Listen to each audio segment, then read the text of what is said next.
সুপ্রিয় দর্শক মণ্ডলী, আপনাদেরকে এখন যে জিনিসটি দেখাবো এটি হচ্ছে আমাদের এই ছাদের সবগুলো ঢালাই প্রসেস আপনাদেরকে দেখিয়েছি।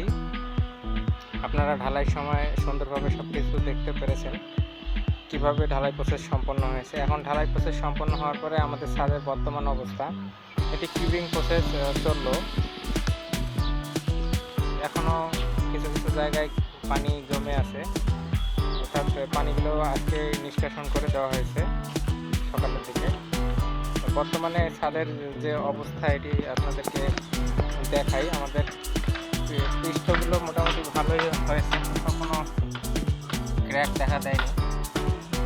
আসলে যখন ঢালাই কাজ কমপ্লিট হয়ে যাবে তখন আপনারা একটা জিনিস খেয়াল করবেন যে এখানে কোথাও কোনো ক্র্যাক দেখা দিচ্ছে কিনা বা কোথাও অন্য কোনো সমস্যা আছে কিনা। যদি কোথাও কোনো ক্র্যাক থাকে, যদি সেগুলো উপর পৃষ্ঠের ক্র্যাক হয়, চেষ্টা করবেন যে সিমেন্ট এবং পানি মিশ্রণ করে একটু সেগুলো একটু স্যালারি আকারে যেটা বলে আর কি, সেটা দিয়ে সেই ফাটলগুলো পূরণ করার জন্য।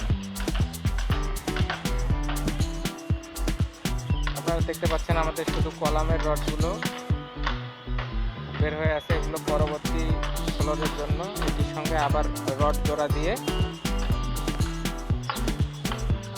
নেক্সট ফ্লোরের কলাম তৈরি করা হবে।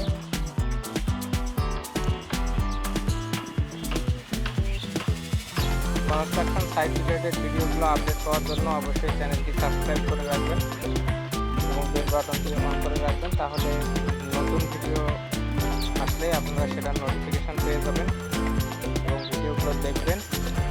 আশা করি ভিডিওগুলো ভালো লাগবে এবং আপনারা যারা নতুন বাড়ি তৈরি করতে চাচ্ছেন আপনাদের জন্য এগুলো অত্যন্ত গুরুত্বপূর্ণ ভিডিও। প্রতিটি ভিডিও মনোযোগ সহকারে দেখবেন এবং আমাদের ইঞ্জিনিয়ারিং পরামর্শগুলো অনুসরণ করার চেষ্টা করবেন। এখন এই কলামের গোড়াগুলো ঢালাই করে দেওয়া হবে। ঢালাই করে দিয়ে আবার কিউবিং করা হবে।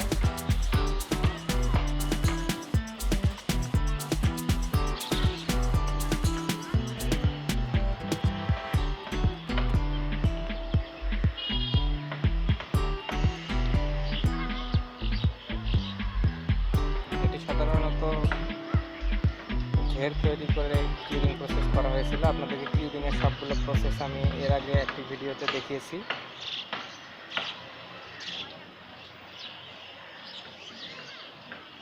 এই ভিডিওটি আমাদের এই ছাদের ফিনিশিং কাজ দেখানোর জন্য মূলত করা।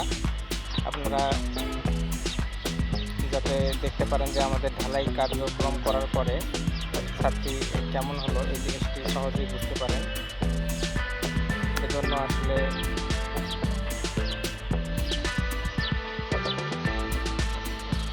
আপনারা এখানে দেখেন যে কলামের রডগুলো আমাদের এক্সটেন্ড আছে। আসলে এই রডগুলো পরবর্তী ফ্লোরে ব্যবহার করার জন্য অবশ্যই কেমিক্যাল ব্যবহার করতে হবে। কেমিক্যাল দিয়ে এগুলো ওয়াশ করে তারপরে ব্যবহার করতে হবে। অনেক মরিচা দেখা যাচ্ছে রডের মধ্যে। এই মরিচাগুলো আসলে সিমেন্টের মধ্যে বন্ধন সৃষ্টিতে একটা বাধার সৃষ্টি করে। তাই আপনারা চেষ্টা করবেন এই মরিচাগুলো ভালোভাবে পরিষ্কার করে কলামের রডগুলো ব্যবহার করার জন্য।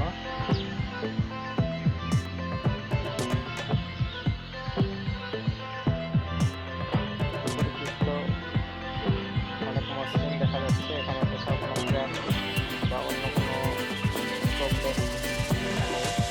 সাধারণত যদি কখনো কোনো ক্র্যাক বা গর্ত থাকে সেক্ষেত্রে সেটিকে আবার নতুন করে মশলা দিয়ে ঢালাই করে পূরণ করতে হয়।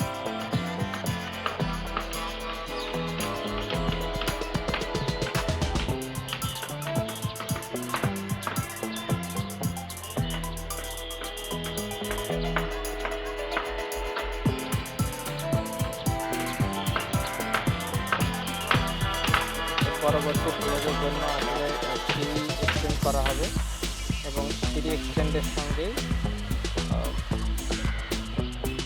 পরবর্তী ছাদে ওঠার ব্যবস্থা করা হবে সিঁড়ি দিয়ে। এবং আমাদের যেটা দেখতেছে কার্যক্রমটি চালু হয়ে যাবে।